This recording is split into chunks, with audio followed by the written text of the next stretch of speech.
Welcome to our webinar on breakthrough bispecific antibody R&D techniques, a co-presentation between Rapid Novor and our partners at Absolute Antibody. Thank you very much for joining. We are excited to be joined today by a couple of great speakers. I'll be your host today, and I'll be moderating the questions. So I just wanted to say, please hold your questions till the end. You can type questions into the Q&A function at any point, and then when we get to the end, we'll read them out and make sure that we can address all the ones that we can. So our first speaker today will be Mike Fiebig, who's Chief Scientific Officer at Absolute Antibody. Absolute Antibody is a longtime partner of ours, and Dr. Fiebig holds a doctoral degree from the University of Oxford. He's been with Absolute Antibody since 2014, and he's worked on close to 1,000 bispecific antibody projects over those years and over 180 different architectures. So he's got a lot to say today, and we're looking forward to that. Our second speaker is my colleague, Jen Surha. And Jen spent her time in academia at the University of Guelph, where she studied polysaccharide conjugate vaccines. She spent the last 2.5 years working on antibody sequencing, and again, over hundreds of projects. Jen always packs a lot of value into her talks, so looking forward to hearing from her. Let's quickly go over the agenda before I hand things over to Dr. Fiebig. We'll be starting off by going through a little bit of background on bispecifics, talking about some formats for bispecific antibodies that our colleagues at Absolute Antibody have found work very well. We'll talk about the utility of mouse bispecific antibodies, and then we'll transition over to Jen's portion of the talk to go through next generation protein sequencing, that's NGPS, how it works on polyclonal mixtures as well, and applications in novel antibody discovery. After some conclusions, we'll take the questions. So there it is. Really looking forward to today's talk, and I'll hand things over to you, Dr. Fiebig. Well, thank you very much, Ian, and thank you very much to everyone at Rapid Novor for organizing this as well, especially. And then also thank you all for joining us in this talk today. So as Ian said, I'm Mike Fiebig, and I want to tell you a little bit about bispecific antibody engineering. Just as a little bit of background, I work for Absolute Antibody, and we are a company that was founded with the vision that everyone should have access to recombinant and engineered antibodies, particularly those working on research and diagnostics. But this is technology that originally came from the pharmaceutical space, and so we are also quite busy helping people develop therapeutic antibodies, at least in the preclinical stage. Now, in order to achieve all of this, we've worked on 4 core technologies that we offer, and that's high throughput hybridomer sequencing, so not the protein sequencing that our colleagues at Rapid Novor do, antibody engineering, transient expression, and antibody purification. And it's this antibody engineering part that I want to be focusing on today a little bit. What we mean by antibody engineering can really be summarized in this one slide. Once you know the sequence of an antibody, in particular the variable domains of the antibody, you can start changing properties around it. You can turn a mouse antibody into a rabbit antibody, into a human antibody, into an IgM, or something like what I'm showing here in the lower row, different artificial fragments, or even bispecific antibodies. Now, bispecific antibodies, at their core, we're just bringing 2 antibodies into one construct. And with that, what we're trying to achieve is either we are able to engage targets in trans, so for example, bringing 2 cell types together, or we're engaging targets in cis, so maybe blocking 2 receptors on the same cell, or engaging 2 epitopes of one receptor. So in a nutshell, we're binding 2 different things. Where they are, it's not really all that important. Now, bispecifics aren't really a new concept. Already going back to the 1960s, there were some studies linking polyclonal antibodies raised against CD3 and against GD2 and linking those using chemical linkers, and thereby creating a T-cell engager that binds to CD3 and is able to recruit it onto GD2 expressing cells and activate the immune system. Now, this is not how we currently make bispecifics, and I think sort of what we think of as bispecifics today is more closely related to the quadroma-based approaches, where people were fusing hybridomas. So hybridomas are cell lines that express antibodies that are created by fusing B cells and myeloma cells to immortalize them. And if you fuse two hybridomas, you can create something that is a mixture of two antibodies. And something that was actually in the clinic, Matchmab, was a quadroma based, and here a mouse IgG2A and a rat IgG2B were combined, and you get some slightly preferential chain pairing, something we'll touch on a little later, to create a bispecific that would again engage with CD3 and target immune reaction to EpCAM. Now, we call bispecific, but it's actually trifunctional because it still binds to Fc gamma receptors, and that's something we'll discuss a little later as well. Probably the first therapeutic that people think of that was bispecific, that people think of still today really it was blinatumomab, Blincyto, which has a slightly unusual architecture, and that's just two single chain Fes, so no Fc domains, so not that Y-shaped kind of molecule that you might be thinking of. And again, here we've got CD3 targeting CD3 targeting portion and a CD19 targeting portion of that is a mark of the cell we're trying to kill. But there are continual developments of protein engineering solutions, and as part of that, we've really seen an explosion of different formats. And you already said, we at Absa Antibody, we've worked with over 185 different formats in the last years, and this is just a snapshot of all the kinds of things we have already made ourselves. And as you see, as you start off with sort of simple antibodies on the left, and then you migrate over to complex bispecific or even trispecifics on the right. And these are all slightly different ways of solving particular engineering challenges, because it's not as easy as just chucking antibody coding chains together into one cell, because you do run into problems then. One of the biggest problems you will run into if you're trying to do this is something called the chain association problem. For example, if we're taking something like this quadroma I was describing earlier, if you fuse two hybridomas, you don't just get the nice, neatly paired heavy chains and the light chains all pairing correctly, but you tend to get some mispairs where the wrong light chains are associated, where maybe you don't have two different kinds of light chains associating with each other. So it's actually an extremely inefficient process if you just combine them together. Now, there have been engineering solutions. We're going to look at some of them to help overcome this. But because everyone is trying to come up with a solution, once they find something, that spaces, that sort of intellectual property space is occupied, people have to invent even more different formats, and that's probably explains some of the wealth of formats we're seeing out there in the space.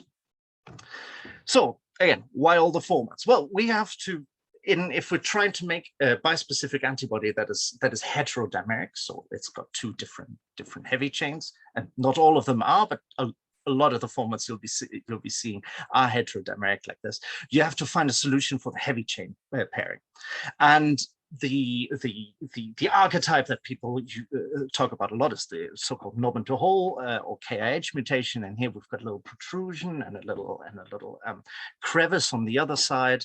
And that leads to preferential heterodimeric pairing. But you can achieve the same thing with charge-based repulsion rather than with a steric approach. Or there are other versions like the dual body approach, where people just make two separate antibodies in two different separate pots and then mix them together later and get this kind of pairing. Likewise, the light chain pairing needs to be addressed. If the wrong light chain pairs across, usually that kills function of your antibody. So there are approaches like cross-map, where the first constant domains of one arm are swapped around. Likewise, charge-based charge mutations introduced into the interface to get preferential pairing, but also other approaches that can rely on common light chains. And again, this dual body approach where you make things separately to achieve selective pairing can be used. And the last points in there, which we'll touch on a little later on again, are these single chain FVs and single domain binders, where you avoid any mispairing by just having one polypeptide to express altogether. Now, as I said, why all the formats? It's not just about technical solutions, it's about engineering around other people's intellectual property as well. So again, here, people get quite creative to avoid stepping on other people's feet, or rather on their patents. And likewise, it's not just about engineering a pretty molecule, it's about engineering a molecule that actually does what you need it to do and gets to the right place. And so here we've got considerations around modulating the avidities, the effective affinity owing to multiple engagements with the same target, which can affect distribution. And again, you want the drug where you actually need it, not just randomly in the periphery. And then also considerations around half-life. Do I want long half-life? Do I want short half-life? We'll touch on that in a second as well. Now, where do I start off when designing all of this? There's lots of these engineering options there, but pretty much where to start off. In an ideal world, you would screen lots of binders you have against your favorite targets, lots and lots of architectures of antibodies, and in a functional screen, and you would just take whichever one works the best. Now, unfortunately, most of us don't have access to such a platform. In a typical case, you might start off with, well, I have two binders and I want to bolt them together in some sort of way. More typically, we've actually found it's people come and say, I've got one binder, can you find me another binder against my favorite protein? And so we have to see where we can get those from. And even in-house, the question is, where do we get antibody sequences from? Because you can't engineer an antibody if you don't have the sequences. Now, most people think of sequencing antibodies, you think of sequencing hybridomas, and that's, I think, where the vast majority of antibody sequences come from. Likewise, there's some ways of discovering antibodies that are entirely based on recombinant methods already. So you really start off with a sequence which you then express and test, something like phage display. But of course, you wouldn't be logged into this webinar if you weren't also thinking about mass spec sequencing of antibodies. And here, mass spec sequencing of monoclonals, which has really come of age in the last 5 to 10 years. And then also mass spec sequencing of polyclones, which I think Jen is going to talk about a little bit later. Now, which antibodies should you choose? I think it's a pretty good suggestion to start off with antibodies that actually bind to native protein if you're going to interact with things that are in a native state on the surface of the cell. So antibodies that might work in flow cytometry, in unfixed immunofluorescence. Avoid things that just work in Western blot. It might seem obvious, but if the only method it works is on a denatured linear peptide and nothing else, then that's probably not a good one to work with. And likewise, treat antibodies that are just reactive or particularly reactive with fixed samples with care, because the epitope might actually need that modification from the fixation in order to be reactive with the antibody. And again, that's not something you will see in a native state on the surface of the cell. Now, once you've identified maybe some antibodies that might be good candidates, hopefully multiple, but one if that's all you've got, is a question of which format you put them in. Now, there are many characteristics to consider. For one, half-life. Do you want it sticking around for a very long time? Or then maybe you need it with an FC or an albumin binding domain. Or maybe you just want a short half-life of your antibody, and then you can think of formats like Onetoone, which I was showing, which just has two single chain FVs pulled together, no FC domain, and the FC domain is what really mediates the half-life. Do you want an effector function? Do you want something to trigger an immune response by recruiting complement or recruiting immune cells through FC gamma receptors? Generally not something you want with bispecifics, but it's worth thinking about. And then do you want particular avidity for the targets? Is it something where you just want a 1-to-1 binder, or a 2-to-1, or even a 2-to-2? And then also, if the ideal format that you're thinking of, if that is actually somehow covered in IP, well, maybe then you need to find a different format. So we're going to find developing a good molecule, but if ultimately you're going to run into a legal block or into a licensing block down the road, maybe there are better choices to make right at the start. So we help a lot of people with different engineering, with different bispecific engineering projects, and quite often not a lot is known about the system, or maybe something is known about the biology of one target, but not the other. So it's really a good idea to start off with a little bit of exploration. Most people come to us, will say, well, I want to bispecific, and they're thinking of something like this 1-to-1 architecture here, where we've got a knob-into-hole based heterodimerization of the Fc domain. And then we've got one arm turned into a single chain FV, so where the variable domains are all tied into one polypeptide of one arm, and the other side is just a normal Fab, so you don't get mispairing of the light chain. And these are fairly widely used kinds of formats. However, in some cases, you might want an architecture where you engage one target with two binding sites and the other one only with one arm. And well, I'll show some examples where that might be the case, or where that might be preferable. And again, sometimes you want to engage both targets with two arms.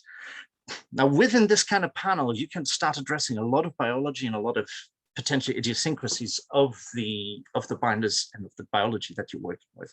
So we find it's always good to start off with a small panel and really find the one that works best and is the best tolerated molecule for you. As I said, sometimes you don't just want to engage 1-to-1. And that is because sometimes you don't want to use the strongest possible binders for a target. If you think about it, many tumor antigens aren't just found on the tumor, but they might be overexpressed on the tumor, but it might be present at low levels on healthy tissue as well. So if you've got a very strong binder to such a target, it might start binding all across the body rather than accumulating at the tumor site where this antigen might be more predominant.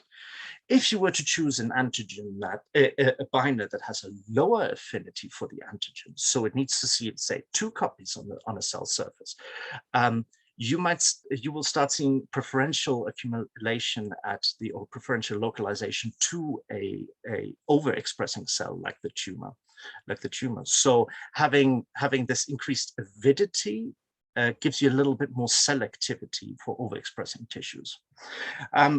On the flip side, when you're working with something like CD3, which is a common thing targeted on T cells to actually get that immune response to a tumor cell you're trying to kill, that you're trying to avoid particularly, that you're also trying to avoid particularly strong binders. Because if you start binding to CD3 in the periphery very strongly, you start getting this cytokine release syndrome. Now, the cytokine release isn't as such required for the cytolytic activity. You can uncouple those, and that's why monovalent, low affinity or moderate affinity anti-CD3 binders are actually something you want to work with. So it's maybe bivalent for the tumor antigen and monovalent for the CD3 seems to be the way people are going. Although it's not just all about affinity, it's also about the epitope, and there's some excellent work coming out on choosing the right epitopes that help you uncouple this toxicity from cytolytic activity. But likewise, the 2-to-2 binders, when you're not targeting something like CD3, but maybe targeting immune checkpoints, there is a lot of potential in using 2-to-2 binders, like we're showing here. And there's some examples of binders that work in cis and some binders that work at trans. And whilst all these examples here are choosing a slightly different route to achieving this 2-to-2 stoichiometry of binding, whether it's engineering loops into the Fc or using nanobodies or using single chain Fvs of both binders, the principle remains that there are plenty of scenarios where you might want a 2-to-2 binder. Now, we've seen a lot of these molecules have the Fc on it. In general, DFC is involved in triggering an immune reaction. But when we're building bispecifics, that's generally, and again, there are some examples to the contrary, that's generally not something you want. And so you want to silence the FC domain. There are plenty of platforms for silencing the FC domain available. Some of them are even off patent now, but like the LALA or the AGLI formats, though you can see if you want something that's even more silent and has even less triggering of immune reactions that might have non-beneficial effects for the scenario that you're working in, you might want to choose some of those other mutations like LALA PG or the STR mutations, which have recently been published. And anyone working with absolute antibody, for example, can have access to these STR mutations for their projects. Now, the reason you might want to keep the FC, as I've said, is in order to have a long half-life. There are also mutations that you can use to extend the half-life of your antibody.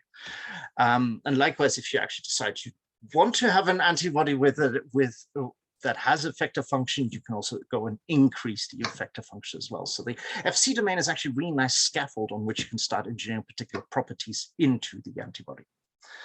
And it's a nice scaffold onto which you can bolt on lots and lots of binding domains. We touched on single chain FVs. Single chain FVs are a way of combining the variable domains of an antibody that might be on the heavy chain and the light chain into one polypeptide. And in principle, they're a great way around solving the light chain problem. And they work quite well on human antibodies, actually. Human antibodies fold very, very nicely into single chain FVs as a rule, but with mouse or rat antibodies, unfortunately, there's a high failure rate on conversion. And that's not just in terms of expressing them, but also even if you can express it, not all of them are functional. So that can be a little challenge if you show up with two mouse antibodies. There are options of doing partial or complete humanizations early on in order to get that fold, but it's just something worth bearing in mind that single chain FVs aren't the solution to all light chain pairing problems. And single chain FVs can also lead to aggregates because they can exchange domains. So again, they look great on paper, but it's worth treating them with a little bit of care. They are naturally occurring single domain binders, for example, the single domain heavy chain only binders from camelids. I've seen them being referred to as nanobodies, or likewise the same thing, similar things from sharks.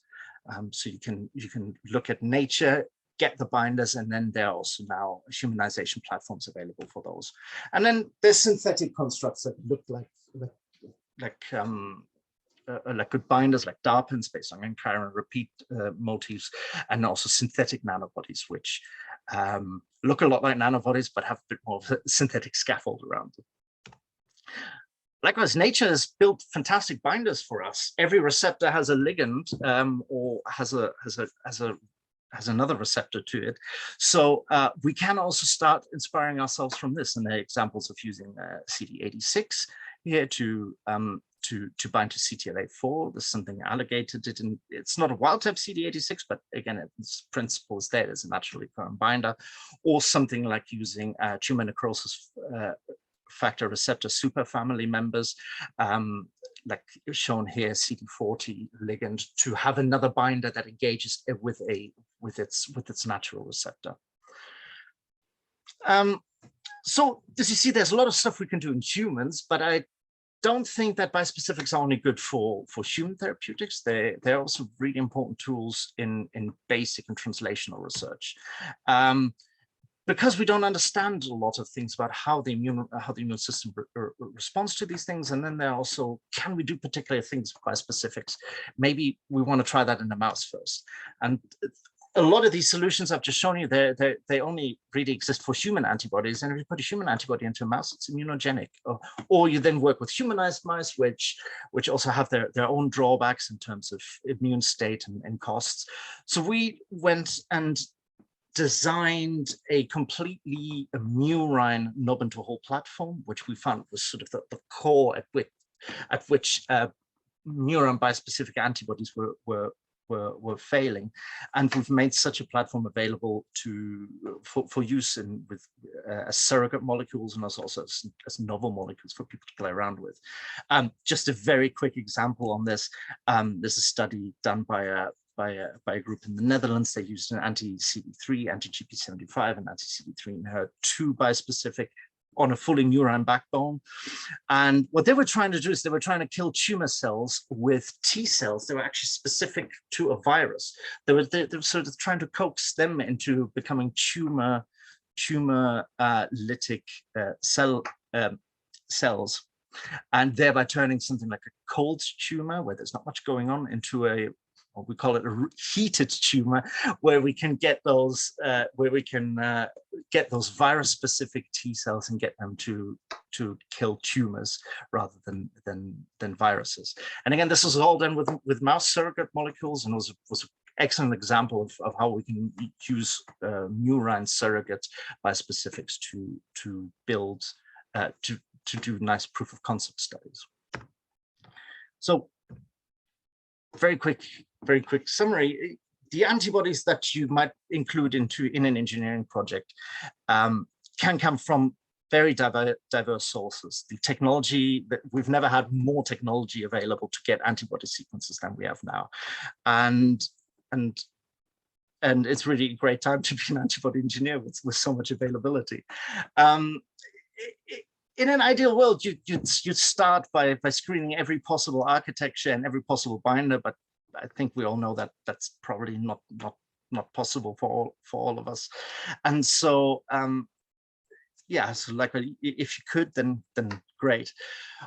But with a select panel of bispecific architectures, you can already discover a lot about the system you're working in and what might be good avenues to pursue further. And those might not be the final molecules that you will develop into a clinical setting, but those can already those can inform you of where you might want to take something next. If you know that avidity is important, or maybe we can do a slightly different architecture. If you know that actually that's a bad idea, but we might want to vary distances between binders. Again, you can reduce the search space to something more manageable by exploring these go-to architectures first. There are lots and lots of engineering options available for pretty much anything you want to achieve on an antibody, but time and budget constraints may affect which ones you should consider working with. We have quite a lot of experience in finding out what might be accessible and what sort of works pretty well, and I think there's good reasons of going down certain routes rather than others. And finally, yeah, multi-specific antibodies are not just the reserve of therapeutic antibody developers. They are excellent tools, and they can tell us a lot about basic biology and help us just get that a little bit further into streamlining translational research. And that's why we made those available. And yeah, and with that, don't know what the time is, but I'll thank you very much for your attention. If you've got any questions that you don't ask at the end of this, because we're still here to answer your questions afterwards, but feel free to reach out at support@absoluteantibody.com. Again, thank you very much to Rapid Novo. Thank you very much for your attention. And I'll be passing over to Jen now. Thanks, Mike. I will bring up my presentation. There we go. Yeah, so now I'd like to show everyone the applications of next generation protein sequencing and really see how we can implement it into the bispecific research. So just to get everyone on the same page about what exactly is next generation protein sequencing. So essentially to us, we are obtaining a protein sequence, that amino acid sequence of any antibody or protein. This incorporates bioinformatics and proteomics using mass spectrometry. And at Rapid Novo, we have a lot of proprietary technology and patent pending chemistry techniques that really allow us to do things that was never possible before, such as like the accuracy and throughput of the monoclonals, or even the ability to sequence polyclonal antibodies now. So I'd like to start off just with a case study that we have on bispecifics. This is actually a patent that's out there by Janssen that used our service to be able to do this. So the patent itself is based on the premise that gamma delta T cells that mainly express a heterodimer of TRGV9 and V delta 2 change demonstrate potent anti-tumor functions. And these cells express TCR, TRGV9, and the majority, if not all of these cells, exhibit efficient cytotoxicity of tumor target cells. So this ability is then harnessed using bispecific antibodies constructed such that one arm binds to the TRGV9 structure and the other arm binds to a second T cell tumor associated antigen that is expressed by the tumor cells. So therefore, the bispecific antibody bridges the effector and target cells together, resulting in that tumor killing. So Janssen needed to modify the sequence into a bispecific, and they needed the protein sequence to do that. And since they had the protein sample available, they took advantage of our REMAB monoclonal sequencing platform. So they sequenced 2 antibodies with us, for which they used the sequence to engineer that bispecific. And we obtained excellent results on the antibody sequencing side. So if you guys haven't seen a protein sequencing coverage view before, this is what it looks like. So this map is essentially composed of hundreds of little lines, and each line is a peptide that we found, and the colors correspond to which enzyme we use to digest that. So with protein sequencing, you're essentially looking for the amount of coverage over each amino acid by individual peptides to get a sense of your accuracy. Our minimum is 30 times coverage over each amino acid, but in this case, and this isn't a special case, this is normal for us, we're seeing hundreds of times overlaps over the majority of the sequence. So we're really happy with the sequence that we gave to them, and Janssen was really happy, like it worked great for them. So yeah, it's great work on both sides. So what Janssen did with the sequence was expressed and purified the anti-TCR V gamma 9 antibody, which demonstrated binding to human gamma delta T cells and showed specificity towards the TCR V gamma 9, which was, of course, great news. And from there, Janssen also sequenced an anti-TAA2 clone and constructed the antibody. This was tested for T cell redirected killing of H929 cells that express TAA2.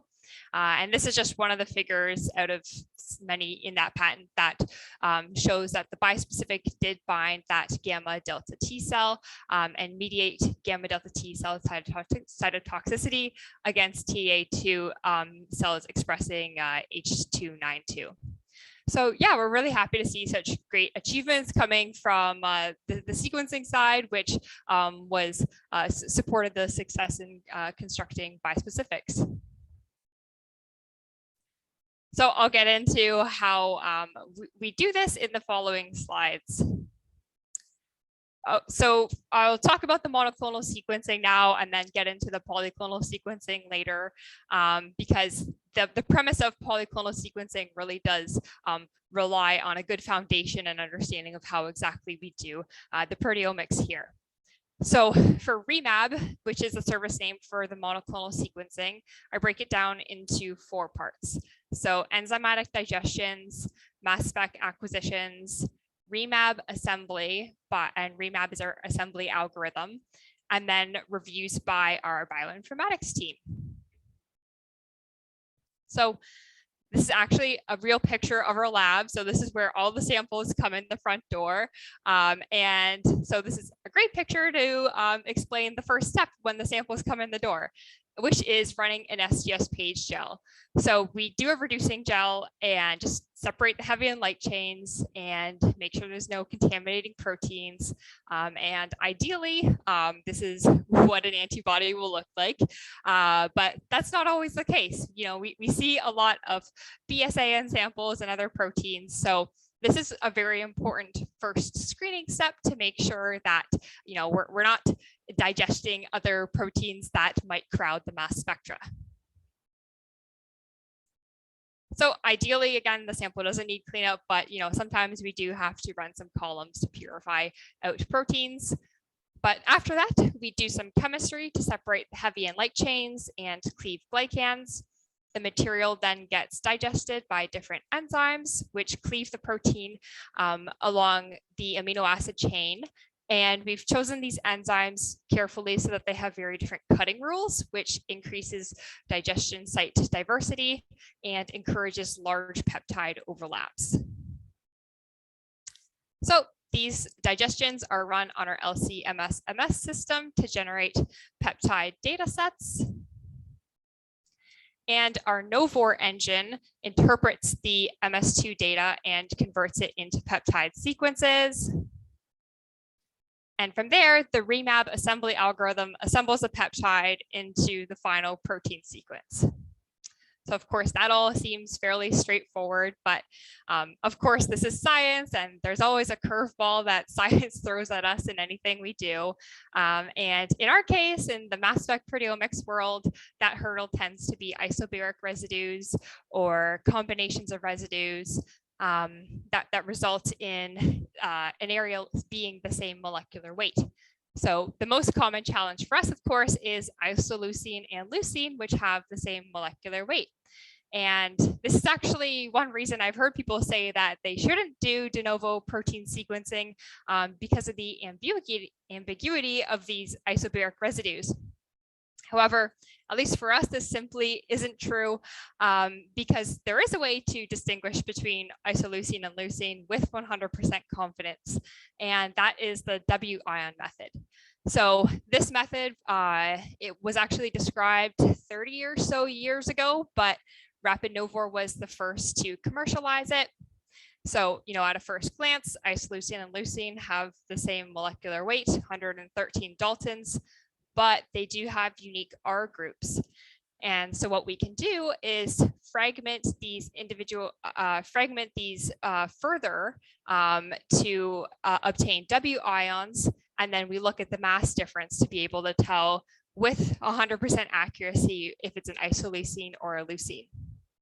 And there, of course, there's traditional approaches that look for which is which on a germline sequence or relying on the enzyme digestion rules, but neither are exactly reliable or truly de novo. So, when it comes that we regularly see 5 or more isoleucines or leucines in the CDRs, this level of accuracy really becomes key. And this is why we're using the Wion method, because our goal is to deliver you a sequence that just works. So of course, we aren't going to give you a sequence just spit out of a computer. A huge part of the process is review by a minimum of 2 independent bioinformaticians, and this ensures that the sequence are meeting our minimum quality standards in addition to an array of other checks. And what is really great is that everything we have is in-house. So if there happens to be a gap in the sequence from, say, a hydrophobic area that our initial cocktail of enzymes couldn't quite cut into, all the bioinformatics team has to do is send a message to the lab to do an additional digest with a different enzyme, and the lab can get started on that immediately. So this step is extremely crucial to ensure that we are obtaining 100% accuracy and full coverage of the entire amino acid chain for clients. So a few points about what's unique about our approach and why we're really building a world-class lab here. First off, we're using extremely sensitive mass specs on the market. So we're using Orbitraps, and we are looking for an overwhelming amount of evidence, peptide evidence across the amino acid chain.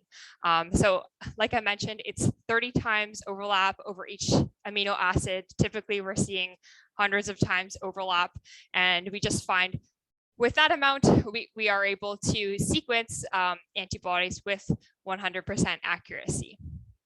And of course, we have that wild technology that allows us to have no guesswork or ambiguity in the sequence.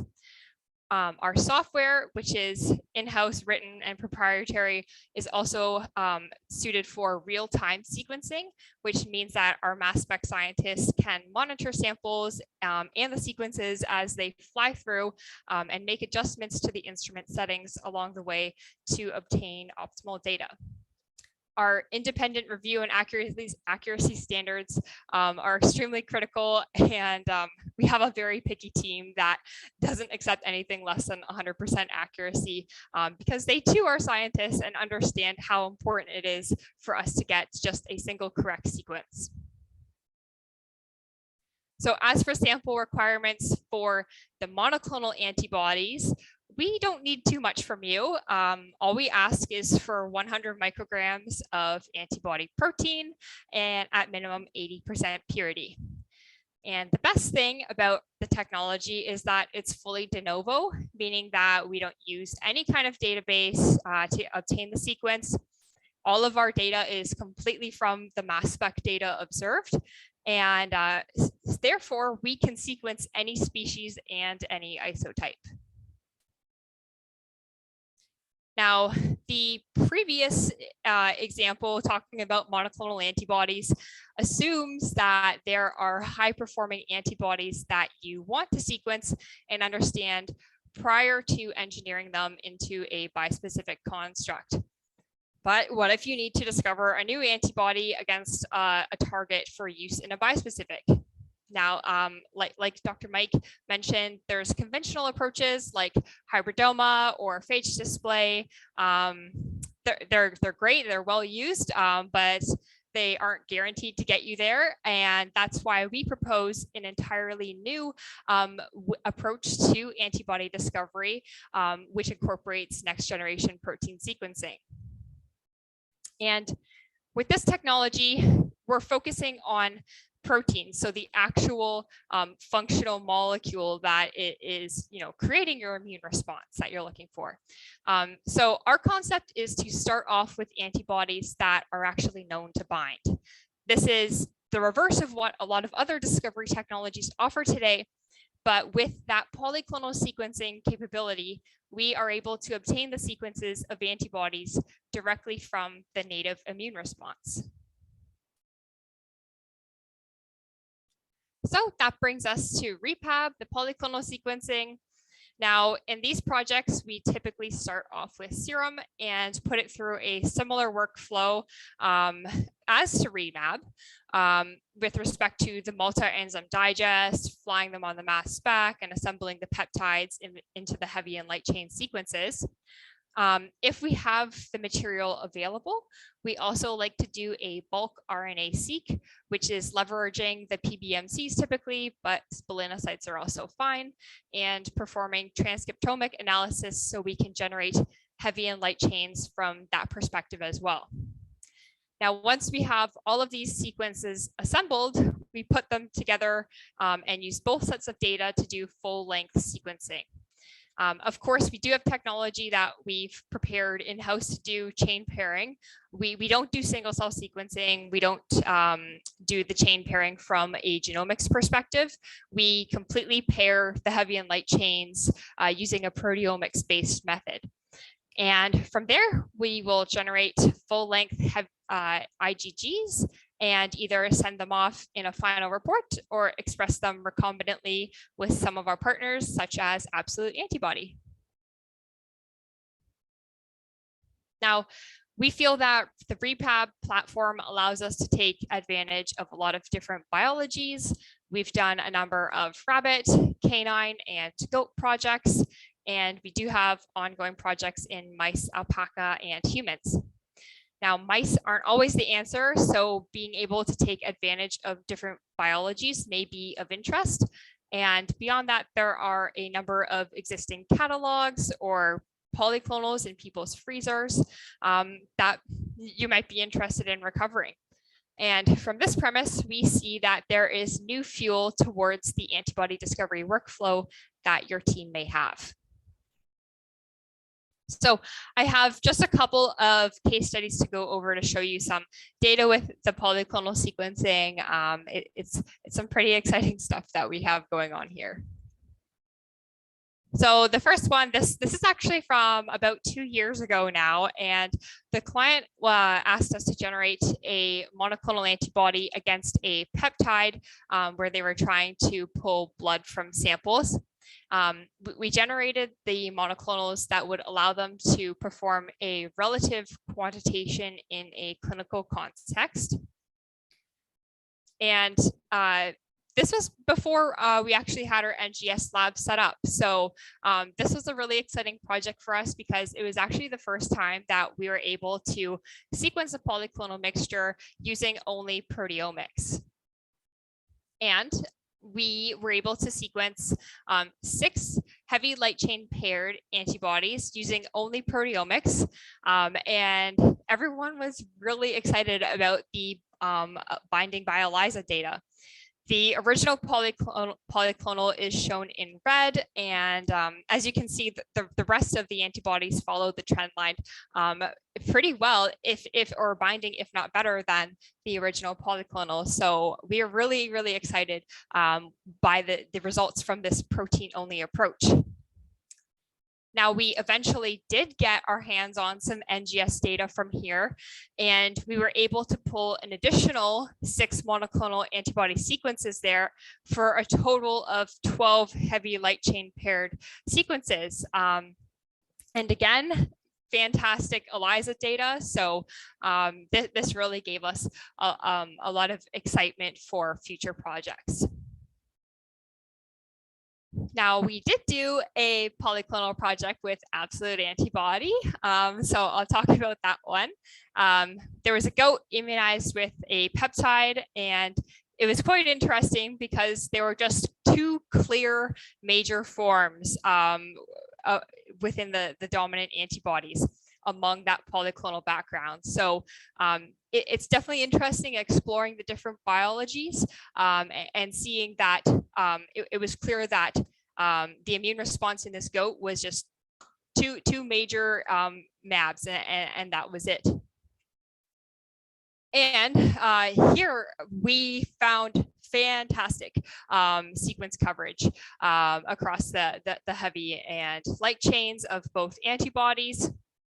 Of course, the coverage does continue down the page, but there's only so much we could fit on the slide. But yeah, as you can see, it's pretty much like a solid block across.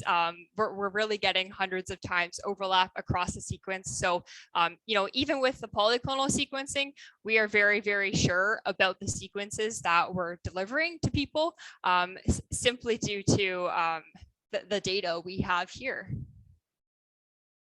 But we did express the antibodies we found, and they had excellent indirect and competition ELISAs. So yeah, we are both really happy with this project, and I believe they're using the monoclonals in-house today. So we do offer some services related to characterization that may also be useful to your bispecific R&D. And HDX epitope mapping is a service for determining the binding amino acids in a protein-protein binding interaction. We use a fairly standardized epitope mapping method, but we find it goes nicely hand in hand with the sequencing, since we do need a protein sequence to perform this study. Now, Matchmab is a similar workflow to the sequencing I mentioned. However, it's a 2-enzyme digest instead of our normal cocktail of 6 or 7. And here we're just trying to see if the antibody matches a given sequence. Now, what you might end up doing is expressing the native form of an antibody and to check the performance and sequence prior to further engineering, or after designing and expressing the bispecific construct, you can confirm the sequence with protein sequencing. And this helps troubleshoot performance and gives valuable confirmation for downstream manufacturing. Bispecific chain pairing confirmation via protein sequencing is also possible. And getting into takeaways from my side. So protein sequencing can complement your pipeline to aid in engineering efforts, such as constructing proof of concept bispecifics or engineering the molecule into a better therapeutic candidate. Protein sequencing can be used for bispecific chain pairing confirmation. And finally, with polyclonal sequencing, we offer a new discovery path by sequencing binders generated directly from that immune response. And with that, I just want to highlight that protein sequencing and antibody engineering really go hand in hand when it comes to bispecific research. There's a lot of steps along the way that can be taken to complement the pipeline using protein sequencing. And so with that, I hope you enjoyed today's presentation. And I believe we can, start with questions. Thanks so much, Jen, and thank you, Mike. Really wonderful content here. And we do actually have a number of questions that have come through. So I'll read a couple of them out. Hopefully we have time. So I'll start with, I don't unfortunately have who asked these questions, but I'll start with a question for Dr. Fiebig. Is symmetrical formats, are symmetrical formats easier to manufacture than asymmetrical formats? Good question. Thank you very much for asking that. I don't think there's a fixed rule for this. We can make asymmetrical formats just as well as asymmetrical formats. I think other protein characteristics can be a little bit more important, especially if you're making something that's a heterodimeric antibody, which maybe you want to clean out some byproducts by using a method like cation exchange.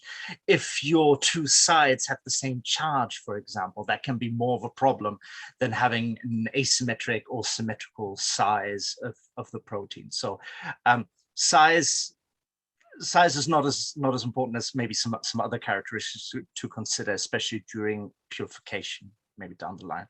But if you go all too crazy, you might need to start with the differences. You may need to start accounting for relative expression levels, for example. But as a rule of thumb, within reason, if one side is a little bit bigger than the other, it's not a big issue.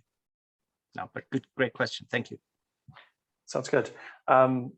Another question for yourself then is: does Absolute Antibody have proprietary CD3 platform and CD3 library in brackets there?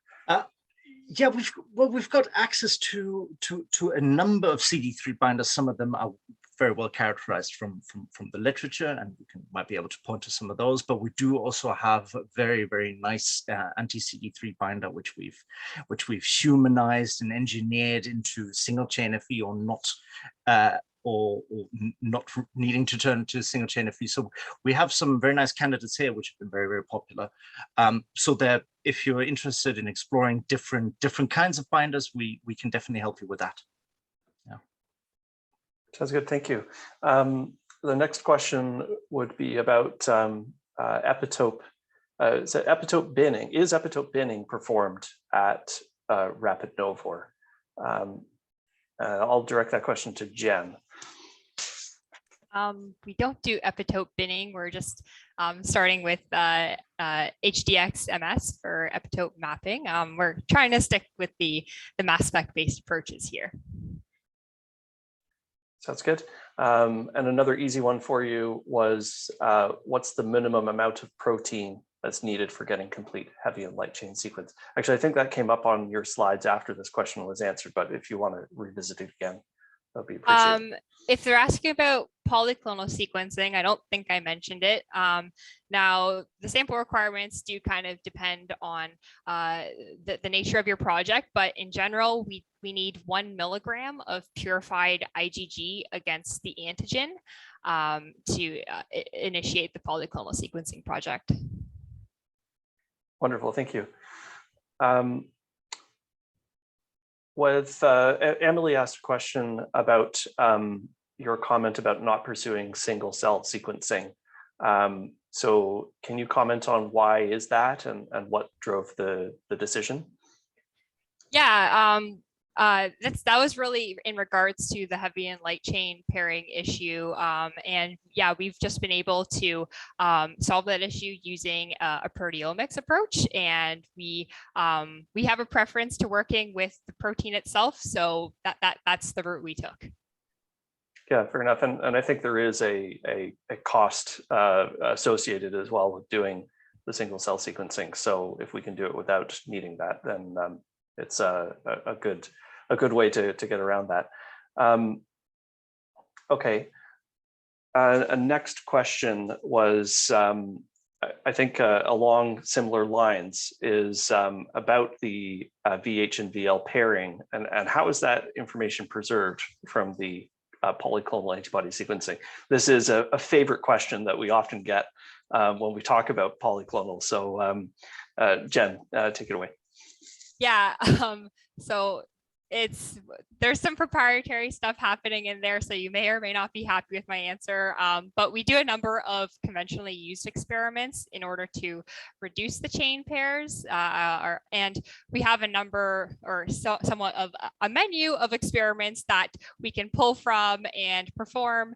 And we also have the advantage of working with the intact molecule.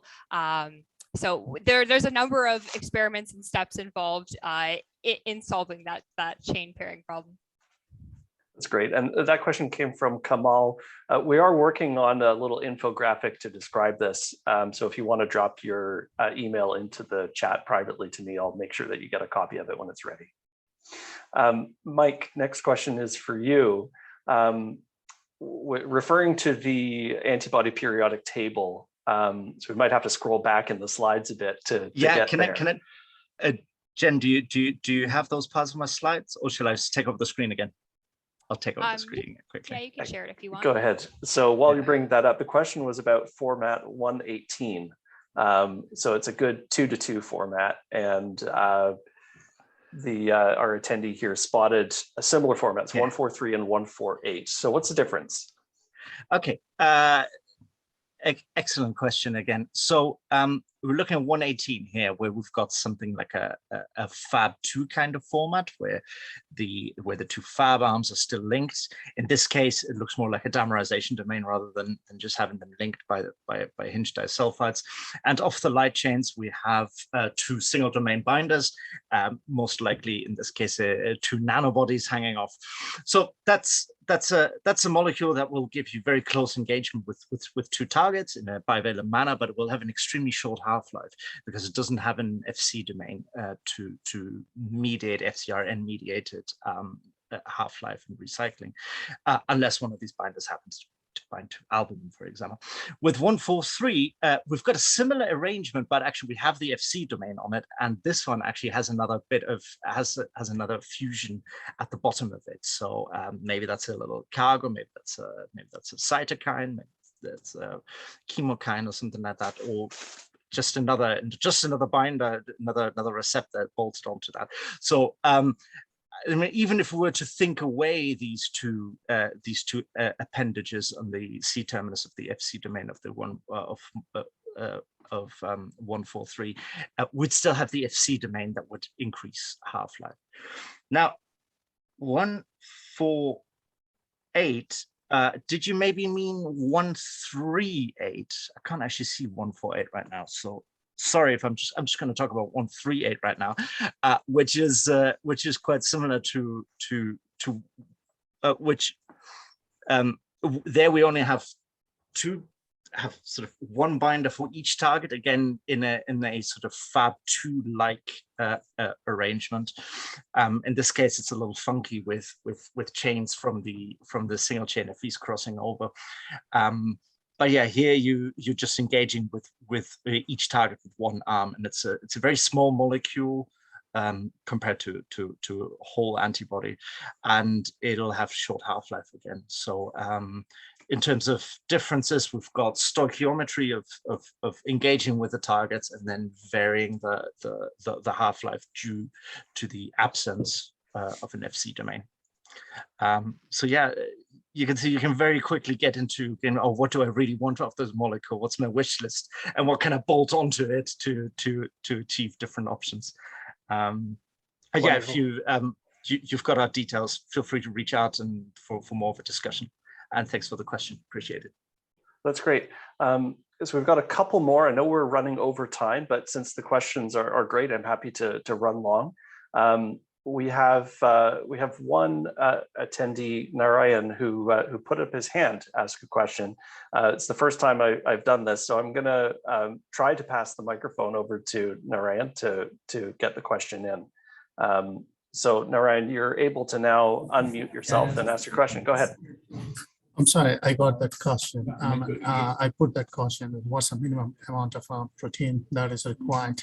Yeah, so that's the question. Wonderful. Yeah, I got that answer. Thanks. Yeah. Thanks very much. I'll move on to the next question then directly, which was about do you measure T cell persistence and trafficking in the clinic, or is that up to your partners or clients? Does Absolute Antibody measure immunogenicity in vivo and in vitro and in its own clinical studies or as part of another company's studies? I think I know the answer to the question, but I'll let you field it, Mike. Again, it's an excellent question. So that is really something our clients do. We're here to help them engineer the protein and express pilot amounts of the protein, but sort of how the molecule behaves down the line is really something our clients look at. And quite often, I say we can talk about the biology, but quite often we don't even know what the antibodies are against. We're just here to provide a service. But this can vary. Some people want to be as open as they like to be, and some people want to be as secretive as they need to be. So yeah, it's not something we do, but we can certainly discuss what options there are and maybe recommend some partners to do this kind of work with.